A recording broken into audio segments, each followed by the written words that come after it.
Welcome to this lecture about obstetric Doppler. In this lecture, I will discuss a brief review of Doppler principles. Uterine artery Doppler, umbilical artery Doppler, middle cerebral artery Doppler, and finally ductus venosus Doppler. Ultrasound beams are emitted from a transducer at frequency. When it hits a structure that moves, they are backscattered and Doppler shift arrives to the transducer. The information is analyzed, and it is represented as a waveform. The arterial waveform is characterized by systole and diastole. If the blood flow direction towards the transducer, the waveform is represented above the baseline. If the blood flow direction away from the transducer, the waveform is represented below the baseline. On the y-axis, as you can see on this image, there is the velocity in centimeter per second. It is not always easy to get an angle zero between the ultrasound beam and direction of blood flow. Therefore, the velocity can't be accurately measured in all of the cases. This is the reason why we often use angle-independent Doppler indices to analyze the waveform. If the angle between the ultrasound beam and direction of blood flow is zero, the velocity value reported on y-axis reflects the real velocity of the blood flow. The most useful Doppler indices are SD ratio, resistive index, and pulsatility index. Pulsatility index gives the maximum of hemodynamic information. These indices are independent of the angle, so the values do not change significantly when the angle changes. Look at these two waveforms. They were obtained from the same fetus from umbilical artery, but with different angles between the ultrasound beam and direction of blood flow. If you look at the peak systolic velocity, you can see the peak systolic velocity of the right waveform is about 41 centimeters per second, with the angle about 40 degrees. On the left waveform, the peak systolic velocity is about 27 centimeters per second, with the angle is 0 degrees. Therefore, there is a change in the velocity. But if you look at the Doppler indices, resistive index, pulsatility index, and SD ratio, they are relatively the same in both sides because these Doppler indices are angle independent.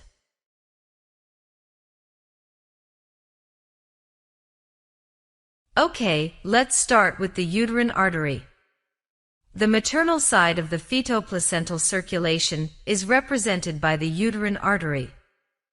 The uterine artery is a branch of the internal iliac artery.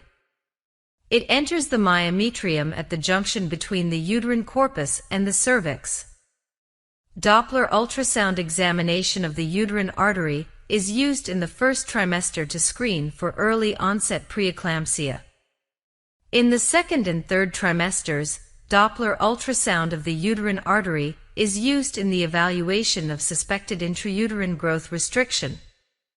Uterine artery Doppler can be used to help distinguish placental causes of growth restriction from other causes of growth restriction.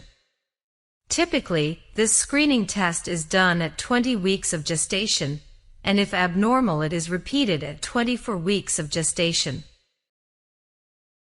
How to do uterine artery Doppler examination? There are two approaches: transabdominal and transvaginal approach. On transabdominal approach, first identify the external iliac vessels. The uterine artery is seen crossing the external iliac vessels anteriorly, as you can see on this image. The Doppler sample volume is placed about 1 centimeter downstream from the crossover point. Measure the right and left pulsatility index and calculate the mean value. The uterine artery waveforms are displayed here on these two cineclips. As you can see here, these two waveforms are different. The one on the right side of the screen was obtained during the first trimester, while the other one was obtained during the late second trimester. You will know the difference between the two in the next slides. In non-pregnant uterus, the waveform of the uterine arteries is high resistive, with low diastolic flow and early diastolic notching. The resistance to flow in the uterine arteries decreases with advancing gestation in normal pregnancies, reflecting the trophoblastic invasion of the spiral arteries. So, the uterine artery waveform changes from relatively high resistance in the non-pregnant state to a low resistance waveform in pregnancy, with continuous forward flow throughout diastole, as you can see on these images. This process is complete by about 18 weeks of gestation. In pregnancies with impaired placentation, high uterine vascular resistance will persist after this time. Notching is a common feature of the uterine artery Doppler waveform. It is defined as a reduction in forward flow at the start of diastole. It is present normally in non-pregnant uterus and in the first trimester of pregnancy. It is thought to represent abnormal uteroplacental flow. Bilateral persistence notching after 24 weeks of gestation is abnormal. Diastolic notch has been associated with adverse outcomes, including fetal growth restriction, maternal preeclampsia, and increased risk of preterm labor. The uterine artery pulsatility index is a favoring measurement of vascular impedance, because the pulsatility index indirectly includes the presence or absence of early diastolic notch. A normal pulsatility index should be below the 95th percentile for gestational age. An abnormal waveform is characterized by a high pulsatility index above 95th percentile for gestational age.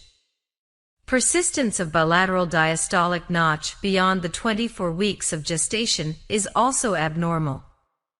Therefore, uterine artery Doppler can be used to help predict preeclampsia or fetal growth restriction.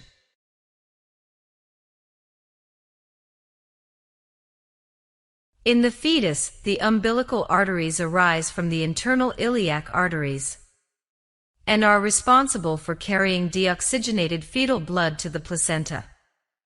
Oxygenated blood returns from the placenta to the right atrium by way of the umbilical vein. In clinical practice, Doppler ultrasound of the umbilical artery is not performed until 24 weeks of gestation. However, in the twin-twin transfusion syndrome, Doppler ultrasound of the umbilical artery is performed whenever the diagnosis is suspected, regardless of gestational age. Doppler study of the umbilical arteries is used to manage fetal growth restriction and to stage the twin-twin transfusion syndrome. How to perform umbilical artery Doppler.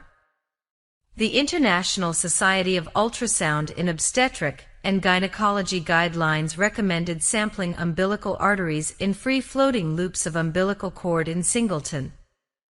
The fetus should be at rest and not breathing, because movement and breathing cause variations in the spectral waveform.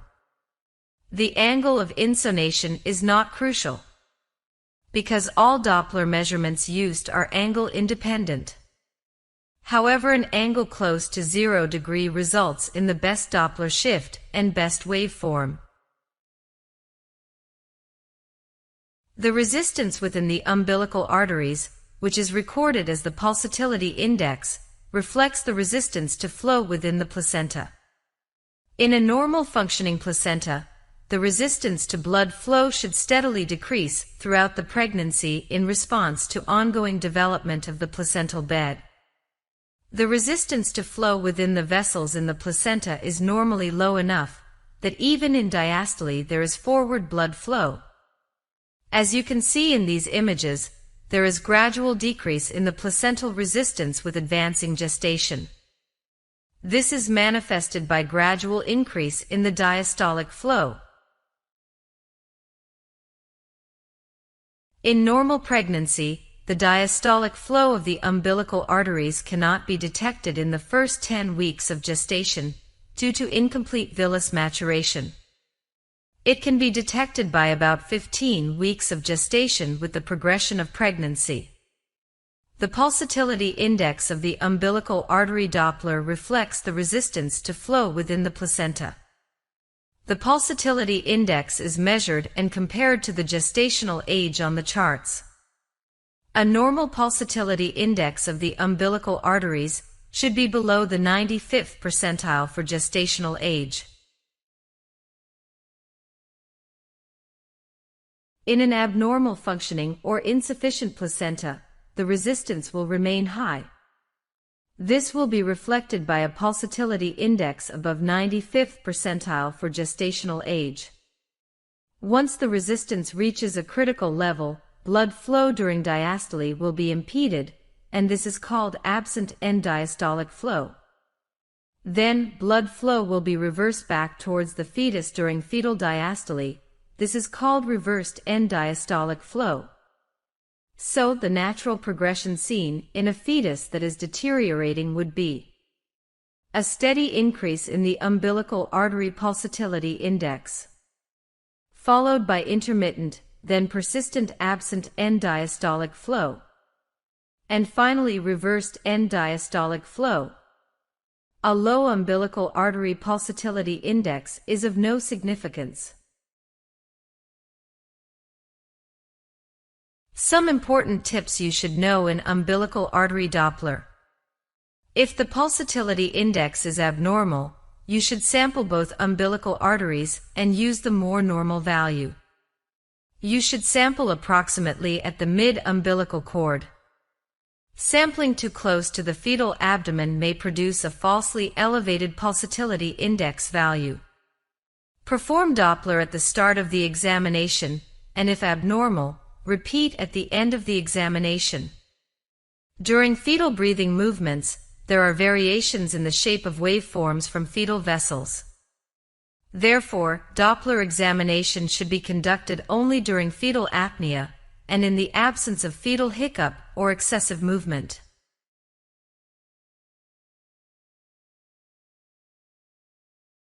Fetal Doppler ultrasound of the middle cerebral artery is used in two situations. First, monitoring of intrauterine growth restriction fetuses, especially those with increased umbilical artery impedance. In these cases we measure pulsatility index, resistive index, and SD ratio. The second situation is non-invasive assessment of fetal anemia. In these cases we measure the peak systolic velocity. To perform Doppler study of the middle cerebral artery, a transverse view of the fetal brain at the level of the biparietal diameter is obtained. The transducer is then moved towards the base of the fetal skull. Activate color Doppler imaging. The circle of Willis is easily visualized with the MCA is seen as a short vessel running in anterolateral direction. Assess the MCA which is closer to the transducer. Align the MCA flow direction with the Doppler beam. A small sample volume is placed 2 mm from the MCA origin. Optimize the spectral Doppler baseline and PRF to get a large waveform. This is optimized middle cerebral artery waveform, as you can see in this cineclip. Fetal head compression should be generally avoided, as it can artificially lead to decreased diastolic flow in the MCA. Normally, middle cerebral artery has high peak systolic velocity and low end diastolic volume. In normal circumstances, as you can see in these images, the diastolic flow is absent in the middle cerebral artery in the first trimester. With advancing gestation, the diastolic flow is established with low end diastolic volume. The normal pulsatility index of the middle cerebral artery should be above the 5th percentile for gestational age. In fetal growth restriction, there is preferential shunting of blood flow to the fetal brain, known as the brain-sparing effect. This leads to increased diastolic flow, and hence reduction in pulsatility index of the middle cerebral artery. A pulsatility index below the 5th percentile for gestational age is abnormal. Middle cerebral artery peak systolic velocity can be used in the assessment of fetal anemia, secondary to conditions such as parvovirus exposure, twin-twin transfusion syndrome, and TRAP. This measurement is reliable from the week 18 of gestation. Anemic fetus will have increased systolic velocity in the middle cerebral artery because of reduced blood viscosity. For the best technique to measure the peak systolic velocity in the middle cerebral artery, it is better to use 0-degree angle of insonation. The peak systolic velocity is measured. Multiples of the median for gestational age are calculated and compared to the gestational age. The risk of fetal anemia is highest when the peak systolic velocity is more than 1.5 multiples of the median for gestational age. During middle cerebral artery Doppler study, care should be taken to apply minimal pressure to the fetal head with the transducer. Because fetal head compression is associated with alterations of arterial waveform and reversal of the diastolic flow in the middle cerebral artery. Other rare causes of reversed diastolic flow include impending fetal death and complex cardiac anomalies. Another measurement that is sometimes used in the assessment of fetal growth restriction is the cerebroplacental ratio. The cerebroplacental ratio is a ratio of the middle cerebral artery flow to the umbilical artery flow by using the pulsatility index values. In calculation of the cerebroplacental ratio, the pulsatility index is preferred over the SD ratio. The cerebroplacental ratio has a greater sensitivity than assessing the MCA or umbilical artery Doppler pulsatility indices in isolation. A low or abnormal result associated with adverse perinatal outcome.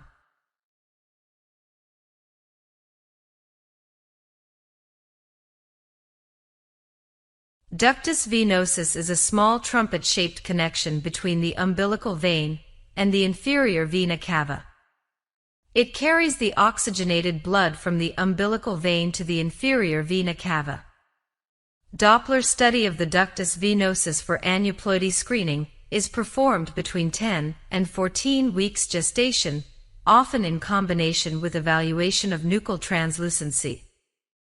Doppler ultrasound of the ductus venosus is also performed in the 2nd and 3rd trimesters, when there is a concern regarding fetal growth restriction, and to assess cardiac function and strain in fetuses with high output conditions. To perform Doppler study of the ductus venosus, use color Doppler ultrasound to localize the site of aliasing between the left portal vein and the inferior vena cava. This aliasing is best seen in sagittal plane in the 1st trimester and axial plane later in pregnancy. The fetus should be at rest and not breathing during ductus venosus sampling. Ductus venosus waveform has 3 components: the S wave, the D wave, and the A wave. The S wave reflects ventricular systole. The D wave reflects ventricular diastole. And the A wave reflects atrial contraction. The ductus venosus has a characteristic sound. Its sound looks like the sound of washing machine. Listening while sampling is helpful to confirm correct cursor placement. This is the sound of ductus venosus Doppler.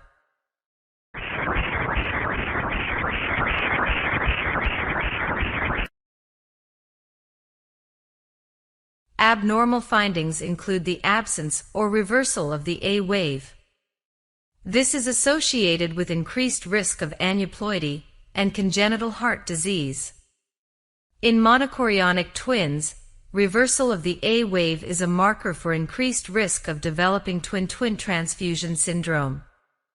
When reversed A wave is depicted in a fetus with fetal growth restriction, this finding seems to indicate that fetal survival is unlikely beyond 1 week. Thank you very much for your attention.